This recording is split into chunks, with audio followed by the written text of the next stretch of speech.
လေးစားအပ်ပါတဲ့တိုင်းရင်းသားပြည်သူလူထုအပေါင်းတို့နဲ့တော်လိုင်းရဲဘော်ရဲဘဲ့မြတ်ခင်ဗျာယနေ့ဟာကျွန်တော်တို့အတူတကွရှောက်လန်းနေကြတဲ့တော်လိုင်းခီးကြအတွက်အရေးကြီးတဲ့အဆင့်တစ်ခုဖြစ်ပါတယ်နှစ်ပေါင်းများစွာအတွင်းမှာကျွန်တော်တို့နိုင်ငံဟာ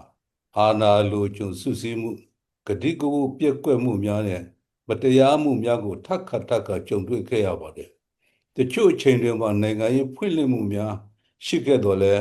တိုင်းပြည်တွင်းရှိတဲ့အမျိုးမျိုးတဲ့လူမျိုးစုများနဲ့ပြည်သူများရဲ့ဆန္ဒကိုအမှန်တကယ်ထင်ဟစေတဲ့စနစ်မရှိဘူးဆိုလို့ရှိရင်ငြိမ်းချမ်းရေးနဲ့တည်ငြိမ်မှုကလည်းရေရှည်တည်တံ့မှာမဟုတ်ဘူးဆိုတာကိုကျွန်တော်တို့သိမြင်ခဲ့ရပြီးဖြစ်ပါတယ်2021ခုနှစ်စစ်အာဏာသိမ်းပြီးနောက်မှာဒီအမှန်တရားပုံမထင်ရှားလာပါတယ်စစ်အာဏာရှင်စနစ်နဲ့အာဏာရှင်စနစ်မှန်သမျှကိုစကျင်တဲ့တော်လှန်ရေးဟာနိုင်ငံတော်ဝန်လုံးမှာကြီးထွားလာပြီးနိုင်ငံရေးစနစ်တစ်ခုအတွက်တောင်းဆိုမှုလည်းဖြစ်လာပါတယ်နိုင်ငံတော်ဝန်မှာရှိတဲ့လူမျိုးအသီးသီးတရားစုအသီးသီးရဲ့တော်လှန်ရေးကြိုးပမ်းမှုတွေအောင်မြင်မှုတွေရှိလာခဲ့ပါတယ်ဒီလိုအစဉ်တစိုက်ပြောင်းလဲလာတဲ့အခြေအနေများကြောင့်ဒီကနေ့ဖက်ဒရယ်ဦးဆောင်မှုကောင်စီဆိုတာပေါ်ပေါက်လာခြင်းဖြစ်ပါတယ်။ဘာကြောင့်အခုအချိန်မှဖြစ်လာရသလဲ။ဘာကြောင့်ဒီဦးဆောင်ကောင်စီလိုအပ်တယ်လဲစသဖြင့်လူအများကမမေးသည့်တိုင်တွေးနေနိုင်ပါတယ်။အဖြေကတော့ရိုးရှင်းပါတယ်။ကျွန်တော်တို့ရဲ့တော်လှန်ရေးဟာဒီအချိန်အခါမှာပူးပေါင်းညှိနှိုင်းမှုနိုင်ငံရေးရွေချက်များရှင်းလင်းပြတ်သားမှုနဲ့ပူးပေါင်းဦးဆောင်မှုစက်တာတွေကမရှိမဖြစ်လိုအပ်နေတဲ့အဆင့်ကိုရောက်ရှိနေပါတယ်။ခုအချိန်မှာကျွန်တော်တို့ကတူးချင်းတီးခြားလှုပ်ရှားနေတဲ့အဖွဲ့အစည်းများမဟုတ်တော့ပါဘူး။ကျွန်တော်တို့ဟာ Federal Democracy ပြည်ထောင်စုတစ်ခုတည်ဆောက်နေတဲ့သမိုင်းဝင်လုပ်ငန်းစဉ်တစ်ခုရဲ့အစိတ်ပိုင်းတွေဖြစ်နေပါတယ်။သို့တော်လည်းပဲအဲ့ဒီပြည်ထောင်စုကိုအဖွဲ့အစည်းတစ်ခုတည်းကကြီးညာလို့မရနိုင်ပါဘူး။အတူတကွတည်ဆောက်ရမယ့်အရာဖြစ်ပါတယ်။ထို့အတွက်ကြောင့်ဒီဥဆောင်ကောင်စီကိုမာနိုင်သုံးခုဖြစ်တဲ့ပြည်내 Federal Unit ER ကိုစားပြုမန်တိုင်းပြည်သူကိုစားပြုမန်တိုင်းအမျိုးသမီးကိုစားပြုမန်တိုင်းစသတို့နဲ့တိဆောက်ထားခြင်းဖြစ်ပါတယ်ပထမမန်တိုင်းမှာပြည်내 ယူနစ်များနဲ့တိုင်းရင်းသားတော်လှန်ရေးအဖွဲ့အစည်းများဖြစ်ပါတယ်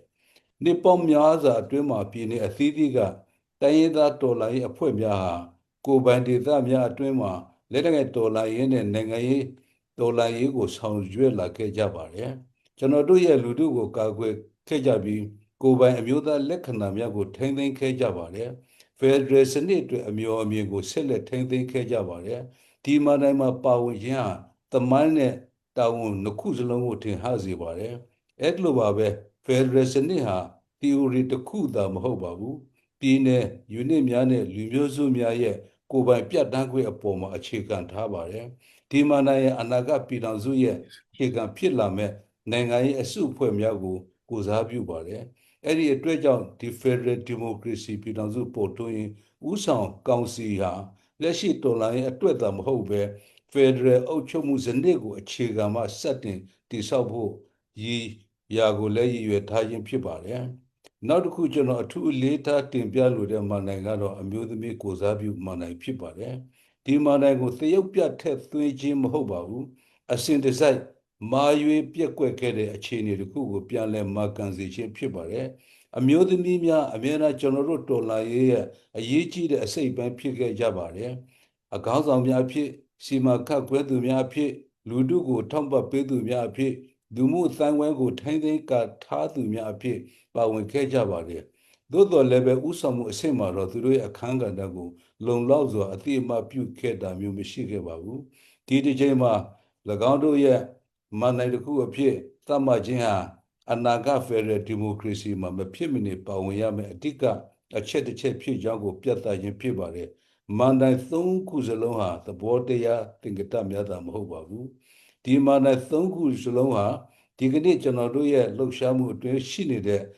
လုတ်ပိုင်ခွင့်အာဏာနဲ့တန်ဝတ်တရားတို့ရဲ့အခြေအနေမှာကိုထင်ဟစေပါတယ်ထို့အပြင်ဆုံးဖြတ်ချက်များအတူတကွချမှတ်ခြင်းဆွေးနွေးညှိနှိုင်းခြင်းနဲ့တောင်းခံမှုရှိစေရန်လိုအပ်သောဖွဲ့စည်းပုံစက်တတူကိုလည်းဖန်တီးပေးပါတယ်ကျွန်တော်တို့ကစစ်တပ်ကိုသာရင်ဆိုင်ရမှာမဟုတ်ပဲကျွန်တော်တို့အခြေချင်းအတွင်းမှာလည်းညီညွတ်မှုကိုတည်ဆောက်ဖို့လိုအပ်ပါတယ်အဲ့ဒီညီညွတ်မှုကိုတည်ဆောက်ဖို့အတွက်မတူညီမှုများကိုအသိအမှတ်ပြုပြီးပေါင်းစည်းနိုင်တဲ့ ဖွဲ့စည်းပုံတစ်ခုလိုအပ်ပါတယ်ဒီ Federal ဥဆောင်ကောင်စီဟာအဲ့ဒီလိုအပ်ချက်ကိုဖြစ်စည်းဖို့ရည်ရွယ်တာဖြစ်ပါတယ်မန္တန်အသီးသီးကကိုစားပြုပါဝင်သူများကိုစားကျွန်တော်ပြောလိုတာကတော့ကျွန်တော်တို့ဟာတန်ဝယူမှုပြတ်သားမှုနဲ့အတူဒီဥဆောင်ကောင်စီမှာပါဝင်ကြပါတယ်အခွင့်အရေးများနဲ့ဆန္ဒများကိုလေးစားသောပြည်တော်စုတစ်ခုကိုတည်ဆောက်ရကျွန်တော်တို့အတူလက်တွဲလှုပ်ဆောင်ရအစဉ်သင့်ရှိပါတယ်ယခုအချိန်မှာမပါလာသေးတဲ့အမျိုးသမီးများကိုလည်းပြောလိုပါတယ်အမျိုးသမီးများရဲ့ဥဆောင်မှုမှာပါဝင်နေဖို့ဟာမဖြစ်မနေလိုအပ်ပါတယ်ပြည်စုံတဲ့ပါဝင်မှုကိုကျွန်တော်တို့ကြိုးဆိုပါတယ်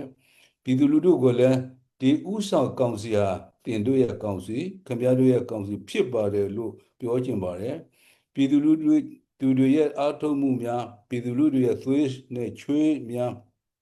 ပြည်သူတွေရဲ့မျှော်လင့်ချက်များကသာလျှင်ဒီဥဆောင်ကောင်စီကိုဖွဲ့စည်းနိုင်ဖို့တွန်းပို့ခဲ့တာဖြစ်ပါတယ်ကျွန်တော်တို့ရဲ့တောင်းဝကတော့ဒီအရာတွေကိုတောင်းဝယူမှုနဲ့တမာတိရှိစွာဆက်လက်ဆောင်ရွက်သွားဖို့ဖြစ်ပါတယ်ရှေ့မှာစိန်ခေါ်မှုတွေအများကြီးရှိမယ်ဆိုတာကျွန်တော်တို့သိပါတယ်ကျွန်တော်တို့အတူတူကရှေ့သို့ဆက်လက်ရှောက်လာသွားကြမှာဖြစ်ပါတယ်လောက်ပိုင်ခွင့်အာဏာကိုခွဲဝေထားတဲ့တာဝန်ခံမှုရှိတဲ့စနစ်တစ်ခုကိုတည်ဆောက်သွားကြဖို့ဖြစ်ပါတယ်လူမျိုးလိန်ဒေသမရွေးလူတိုင်းနဲ့လူမျိုးတိုင်းဂုဏ်သိက္ခာနဲ့ကိုယ်ပိုင်ဆုံးဖြတ်ခွင့်နဲ့အတူနေထိုင်နိုင်တဲ့အနာဂတ်တစ်ခုအတွက်ဖြစ်ပါတယ်အဲ့ဒီဟာက Federal ဥဆောင်ကောင်စီရဲ့အနှစ်သာရပဲဖြစ်ပါတယ်ဒီအချက်ဟာမာတိုင်းသုံးခုရဲ့အရေးပါမှုဖြစ်ပါတယ်